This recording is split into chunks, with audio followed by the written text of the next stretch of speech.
Hello, everyone, and welcome back to another episode of the Los Angeles Rams Insider Podcast. I'm your host and beat writer, Brock Vieira.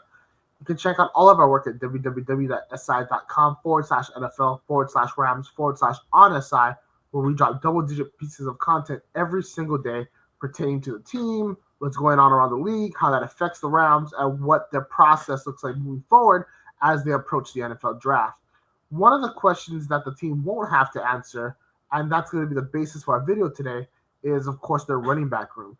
I've already figured out the type of pieces and players they wanted in there. So today we're going to talk about what is that going to look like heading into the season.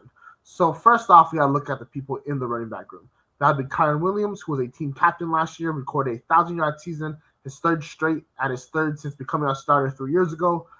Blake Corum had a phenomenal year where he broke off big-time runs, and there were points in which you thought he might threaten Williams for the starting role, but that ended up not coming to fruition. However, his role did evolve, and you did see his usage increase overall, and also he was put into games a lot earlier than he was in the beginning of the season. Jarquez Hunter, the rookie, standard redshirt year by the Rams. They don't like to use their running backs a lot as rookies, and for good reason. With the intricacies that is the McVay offense, it often takes a while for any player to truly understand the entire system. And for a running back, there's so many things that they need to pick up. And unfortunately for Jarquez Hunter, when he was at the University of Auburn, they used him as a ball carrier because that was the strength of their offense. They needed him to pick up those crucial yards. But with the Rams, he needs to learn how to do different things, such as blitz pickup, standard pass protection, being a well-rounded receiver, and just some of the other stuff that he's going to need to understand in order to be that key piece that Kyren Williams has been, or to eventually take over for Blake Corum in more of that utilized role. And then for the rest of the room, there's Rodney Rivers and, of course, Jordan Waters rounds it out. So Rivers and Waters, unfortunately, there's just not a lot of carries out there. Their best chance is going to be to make the team is going to be on special teams. Rodney Rivers has been a contributor for the Rams for many years, so he's kind of got that job locked down. But, of course, with a new special teams coordinator, I don't think anyone really has a role secured except for a very select few individuals who are already naturally specialists. So Grant Stewart, the linebacker that the Rams signed, is probably the only non-specialist that has a guaranteed role on special teams. So a lot of opportunities for them to really make an impact. That leads us to the Jarquez Hunter, because you have to wonder, where is the carries for him going to come from? The Rams already do not run the ball a lot. And when they do run the ball, it's going to be Williams and Corum having that split that was typically around 60-40, but has varied, and the pendulum swings both ways. Sometimes it went Williams heavy, sometimes it went almost 50-50. But if I'm not mistaken, Williams had the most carries in every game this season. But of course, that changeup really changed up the tempo for the Rams, allowing them to get great usage out of both, really establishing both Williams and Corum as a strong 1-2 punch that could go up against the best in the NFL, especially now that some of those other 1-2 punches around the league are no longer together. But then, again, how does Hunter factor into this?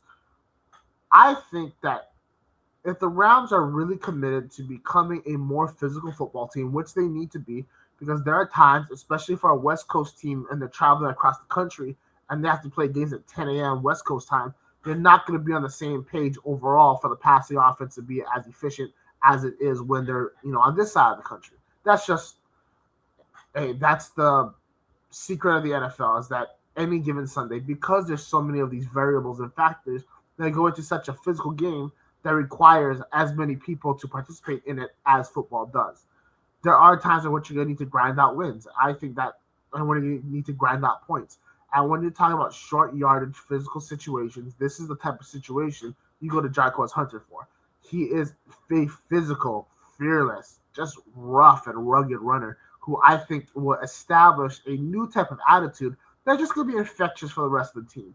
It's really one of those when you see a guy like Hunter potentially get into open space and there's a defender in front of him and there's two options, whether that's to go to the sidelines or to go through the defender. Hunter is picking the defender every single time. And when you have that kind of guy and you're able to rotate that running back room, it just, again, is infectious, makes everyone want to get more physical. And then, of course, the greater success you have as a rushing team, the greater success you'll have as a passing team. Because, of course, you can do play action, quick counters and quick strikes.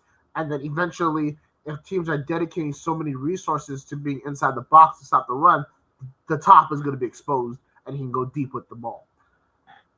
But Puka Nacua being one of the better deep ball receivers in the NFL. Of course, some of the other talented players that they have. Now we get to the top two guys, Williams and Corum. Call it what you want.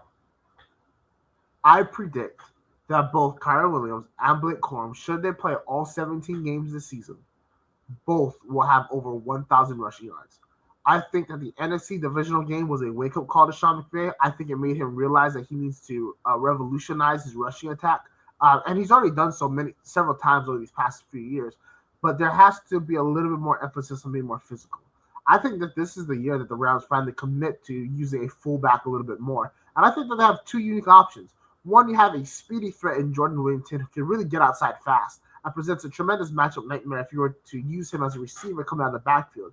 But his physical ability and just his physical nature and his style of play, gives the Rams a bunch of options that they can use to attack the edges with proficiency. I think that's the best way to put it.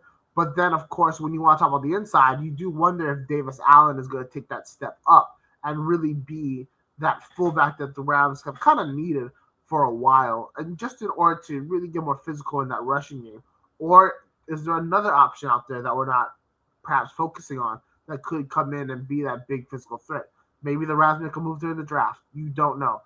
But I do think that there's going to be an emphasis on running the ball more. I think there's going to be an emphasis on evolution of offensive run design. And because of that, I think Williams will still have the lion's share of the carries, and that's why he'll get his 1,000 yards, because he'll have his short yardage gains here, there, and everywhere. But Corum, I think, is going to be able to strike a little bit more deeper, especially as the game kind of goes on and teams are going to start to get tired. When it comes time to put games on ice where they have to run the ball, I think they're going to go with Corum a lot more than Williams, except for certain short yard situations. And because of that, both men will be 1,000-yard running backs at the end of this season. Of course, just a prediction, but this has been another episode of the Los Angeles Rams Insider Podcast. We'll catch y'all next time.